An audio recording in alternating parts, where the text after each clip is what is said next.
So it takes us it's like the Star Wars Force. When these kids walked out of that theater, one thought remained with them: "May the Force be with you." Now we've turned God. If they thought, well, maybe there's a God out there. No, God is not a personal being who will hold you accountable. God, the God force, this force, and it's neutral. It has a dark and a light side. You can play whichever side you want, but it's amoral. So here we are. I can get in touch. I can realize my oneness with the universe.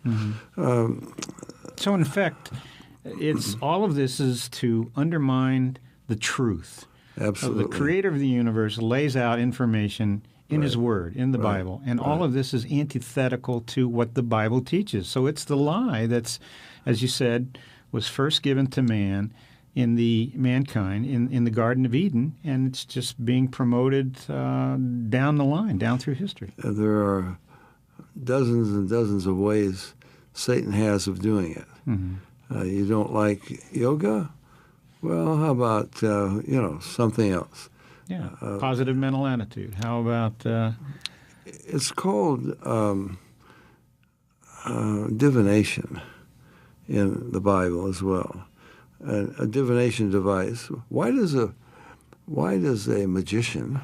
Of course, as we've been saying, the topic is important because of yoga's phenomenal popularity within Christianity.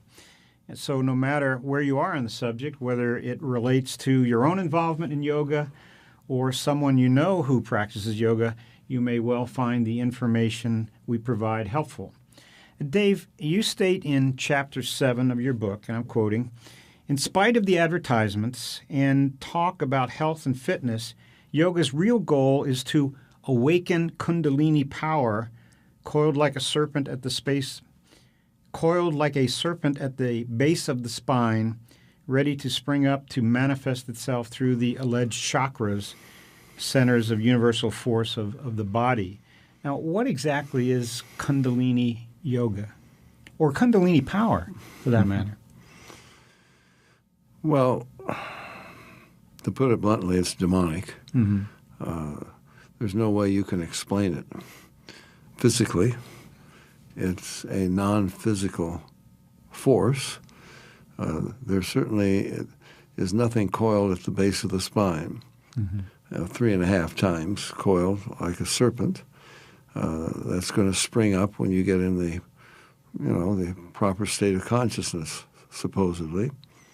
This is the same occult power that all the occultists are in touch with or try to be in touch with. And Dave, as well, Eastern religions, mystical religions, we have Ki in Japan, Aikido, that would be a power. Certainly prana, that would be another power. The innate, even in chiropractic. So this is supposedly a spiritual power or a spiritual energy that we all have within us. But is it a reality? Or? Well, is Satan a reality? Are demons real? Yeah. And for example, just jump to something entirely separate, but let's take a Ouija board.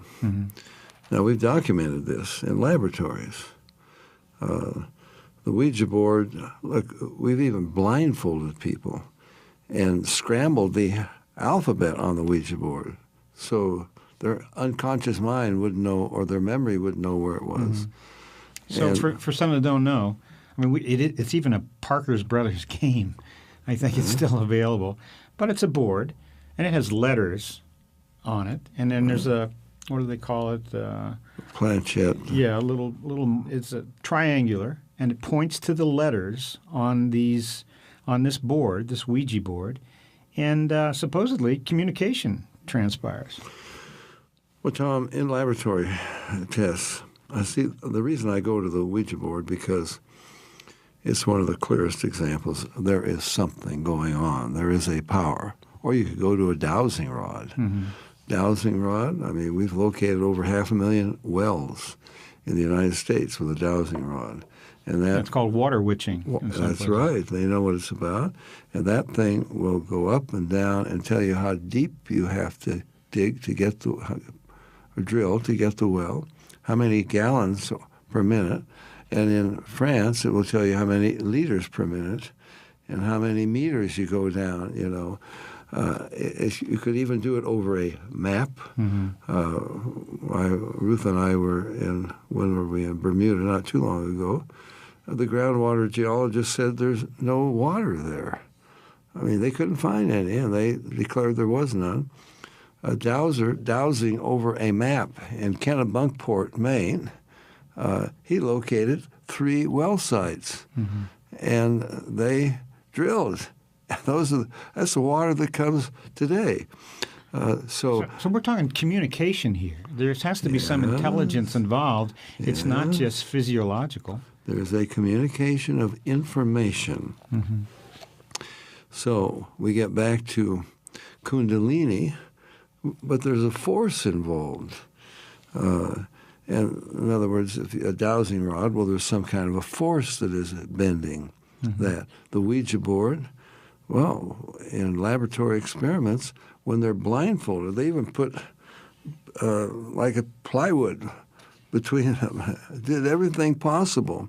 So there's no way you could be, and they scramble the alphabet, it moves even faster, spelling out messages. There is no way you can explain this as some force innate within the body that somehow is doing this, because what force innate within the body is disconnected from the brain. It doesn't have any means of direction. But of course the goal of yoga is to reach this state of consciousness where you realize your oneness. Yoga means yoke, so you realize that you are yoked to the universe. Tom, I remember, I don't think I mentioned on the program, I may have, getting off the plane in Bombay, India. And I'm just kind of looking around, and the guy comes right up to me. Your name is Dave Hunt. You live at... Wait a minute. Get out of here. I don't want to have anything to do with you. See, he could tell me my name, my address. Never seen him before, because the demons know where I live, and he is really in touch with them. So people can be involved in yoga and say, well, I've never had any experiences like this. Yeah, but we can cite plenty of them who have. So the possibility is always there. So here we have Kundalini, coil to the base of the spine. You get in the right state of consciousness, it springs up, manifests itself through the chakras. Go back to the first statement you made. You said this is demonic power. Why? What would be the point of demons trying to advance this, encourage this? Because the serpent's lie to Eve was, you can be like the gods. Right. The only way he can demonstrate that is to give some kind of power. Look, when I can get in touch with the universe by yoga, or through a Ouija board, or under hypnosis, or whatever it may be, who needs this God of the Bible who claims to be the creator?